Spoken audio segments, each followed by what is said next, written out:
So if you follow this channel at all, you know that lately I've really been loving shooting with the Fujifilm X100VI.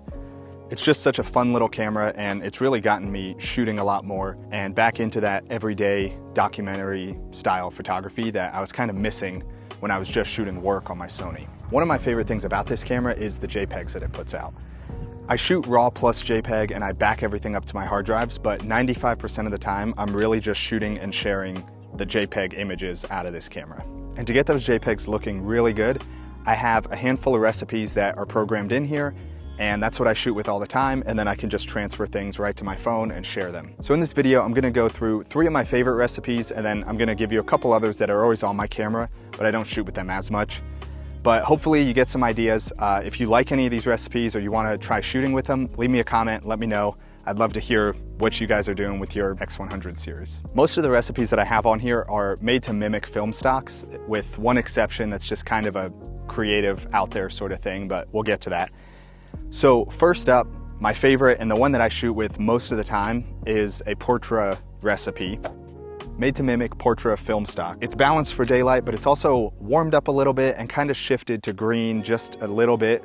I don't really like pinkish sort of tones. And so this looks really good for nature stuff and portrait stuff, which is 99% of what I shoot.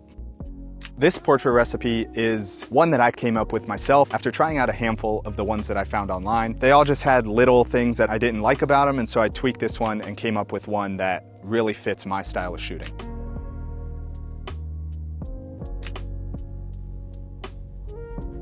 Now the rest of these recipes come from Fuji Weekly. I may have tweaked a few settings here and there, so I'll put my settings on screen. One of the main ones I have changed is clarity. I leave that at 0 because the camera shoots a little faster if you're not using any clarity. And then I have a mist filter on the front of my lens, which adds negative clarity to everything I shoot. My second most used recipe is a recipe that mimics Tri-X film, which is a black and white film from Kodak. And for me, it's pretty nostalgic. I used it a lot in college before I dropped out to travel west. I took a photo class, film photo class, and we shot Tri-X, and I learned how to develop and print in the darkroom. And I just really like the heavy contrast, the really dark blacks, and the grain that Tri-X film has. So I like shooting that a lot on my Fuji camera. And a lot of times when settings look like this, it's very bright, really harsh shadows.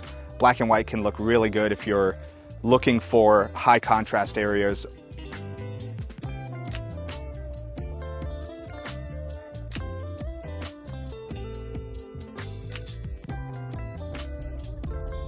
And then my third favorite is kind of a new favorite, but it's a look that I've been trying to achieve for a while.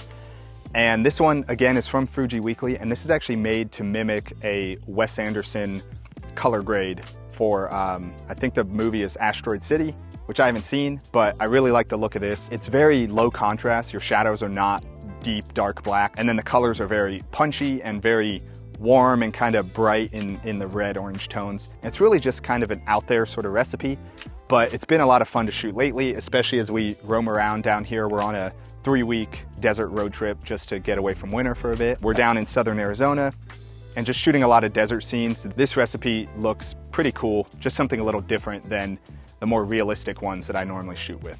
And then there are 2 more that are always on my camera. I wouldn't really say these are favorites, I just shoot them occasionally, but it is a Superia 800 recipe, which is much cooler tones. This looks good if my portrait recipe is too warm, sometimes shooting indoors with indoor lighting, it looks very orange.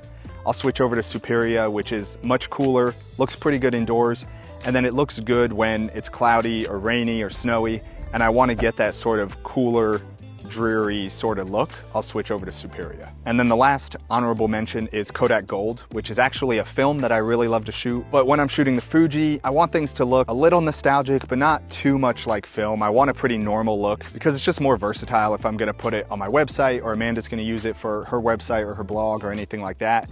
The portrait one is pretty normal looking, where the Gold 200 recipe that I have on here is very film looking. It reminds me, it's a pretty close match to Gold film. It's not really something that I shoot day to day, but I like having it on here for those rare occasions. So those are all the recipes I keep on my camera. And when I'm out shooting, I'll just kind of mix it up. A lot of times I'll find a scene that I really like and I'll shoot it in portrait and then shoot it in black and white maybe shoot it in that Wes Anderson one, and then I just have a good mix of looks even though it's the same scene. So that's pretty much it for this video. Hopefully some of these are helpful to you. Let me know in the comments if you end up using any of these, and I'll catch you in the next one. Thanks.